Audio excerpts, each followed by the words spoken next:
हाय, आप देख रहे हैं इंडिया न्यूज इन खबर और बात करेंगे अलका लांबा की, जो लगातार आप पार्टी को, जो उनकी अपनी पार्टी है आम आदमी पार्टी, उसको निशाने पर लिए हुए हैं। बड़ी मुश्किल से राजीव गांधी का विधानसभा वाला मामला निपटा था। 84 के दंगों के लिए राजीव गांधी का भारत रत्न वापस मांगने का प्रस्ताव रखा गया था और अलका लांबा से मांग की गई थी वो भी समर्थन करें। ऐसे में अलका लांबा ने जो बवाल किया था वो आपको मालूम है। हालांकि आप पार्टी बाद में पीछे हट गई और उसके बाद अलका लांबा पार्टी में रहते हुए भी लगातार कोई ना कोई ट्वीट ऐसी करती रहती हैं। कभी मनमोहन सिंह से मिलती हैं, कभी कांग्रेस की तारीफ में ट्वीट कर देती हैं, कभी इंदिरा गांधी की तारीफ में, कभी एनएसयूआई का कोई ट्वीट शेयर कर देती हैं। ऐसे में सवाल उठता है कि अलका लांबा का दुख आखिर क्या है। तो वो दुख आप जानेंगे। अलका लांबा ने अपना दुख व्यक्त किया है अपनी ट्वीट में और वो ट्वीट आपकी स्क्रीन पे है। इसमें वो लिख रही हैं कि आपका दुख पहुंचाने वाला सच। आखिर वो सच क्या है, इसके लिए आपको ट्वीट के अंदर जाना पड़ेगा। दरअसल उन्होंने जो पुराने आपके नेता थे आशुतोष, उनका एक आर्टिकल, उनका एक ट्वीट शेयर किया है। उस ट्वीट में आशुतोष ने एक आर्टिकल लिखा है और उसको शेयर किया है, जो उनकी साइट है satyandhi.com। उसमें लिखा हुआ है कि आशुतोष लिखते हैं, आप राजनीति बदलने आई थी, खुद बदलने गई।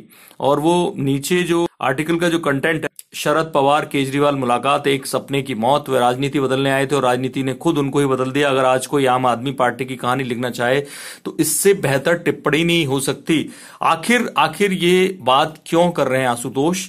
दरअसल आशुतोष लिख रहे हैं इस बात पर कि जो आम आदमी पार्टी की रैली, विपक्ष की रैली बन गई और उसमें तमाम सारे नेता विपक्ष के आए, कांग्रेस के नेता आए और जिनमें शरद पवार भी आए, एनसीपी के, ममता बनर्जी थी, फारूक अब्दुल्ला थे। दरअसल जो मोदी के खिलाफ मोर्चा बनाए अनऑफिशियल तौर पे कि अरविंद केजरीवाल की पार्टी भी उसमें शामिल हो गई है। इसलिए वो ये बात कर रहे हैं क्योंकि शरद पवार पर जो करप्शन के आरोप खुद केजरीवाल ने लगाए थे, उस पर बड़े बड़े वो दावे करते थे, उसको लेकर आशुतोष का सवाल है कि वो कैसे ममता बनर्जी की रैली में, इससे पहले जो रैली हुई थी, आप फोटो देख सकते हैं, इस रैली में शरद पवार का हाथ पकड़ के केजरीवाल ऊपर उठाए हुए हैं। इसको लेकर तब भी सवाल उठे थे, फिर उनकी खुद की आप पार्टी के मंच पे शरद पवार आए तब ये सवाल उठे। ऐसे में अलका लांबा इसी आर्टिकल को और इसी ट्वीट को शेयर करते हुए कह रही है, आपका दुख पहुंचाने वाला सच, यानी आप राजनीति बदलने आई थी, खुद बदल गई है और इसको वो सच बता रही हैं। मैं आपको बता दूं, एक और दिलचस्प किरदार है डॉक्टर कुमार विश्वास, कविवर कुमार विश्वास का। उन्होंने भी एक ट्वीट किया, उसमें लिख रहे हैं, वो असुरक्षित आत्ममुग्ध बौना गिड़गिड़ा रहा है कि किसी भी शर्त पर कांग्रेस अपनी शरण में ले ले। आप समझ सकते हैं ट्वीट किसके लिए है। करोड़ों लोगों की निष्कलुष भावनाओं की हाय का प्रतिफल एक दिन इस कायर मनोरोगी को पागल विक्षिप्त कर देगा। ये तो पता था, पर इतनी बेबस और गलीच हद तक पहुंचेगा ये नहीं सोचा था। केजरीवाल पर निशाना साध रहे हैं वो। तो इसको लेकर नाम नहीं लिखा, इसलिए किसी अखिलेश कुमार ने उनसे पूछा कि ये लगातार किसे याद दिलाकर धोबी पछाड़ दे रहे हैं, समझ में आ रहा है, यूं ही पूछ रहा हूं। वो तो भला हो ट्विटर इंडिया और यूट्यूब का जो सब चीज का रिकॉर्ड लाइब्रेरी जाकर नहीं खोजना पड़ता है। अकाउंट के पुराने ट्वीट देखो तो सब कुछ मिल जाता है, अगर मिटाने की धूर्तता ना की हो तो। तब डॉक्टर कुमार विश्वास ने इसका जवाब दिया है।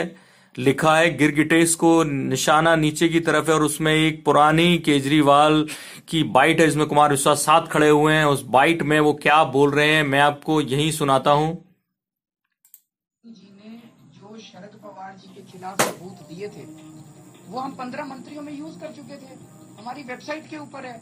उसके ऊपर तो 10 दिन तक मैं अनशन पे बैठा था, 10 दिन तक खाना नहीं खाया था। वे शरद पवार जी के खिलाफ एक्शन लो, उससे ज्यादा। ऐसे में आखिर में इसमें वही फोटो शेयर किए गए जिसमें शरद पवार के साथ दिख रहे हैं केजरीवाल। ऐसे में कुमार विश्वास का दुख समझ में आता है और अलका लांबा का भी दुख समझ में आता है, क्योंकि उन्होंने, लगता है उनके ट्वीट से कि उन्होंने अपना रास्ता तय कर लिया है कि 2019 का चुनाव शायद वो आप पार्टी से ना लड़े। इस बारे में और जो भी खबर होगी आपको जरूर बताएंगे। आप देख रहे हैं इंडिया न्यूज, सब्सक्राइब करें खबर। थैंक यू, नमस्कार।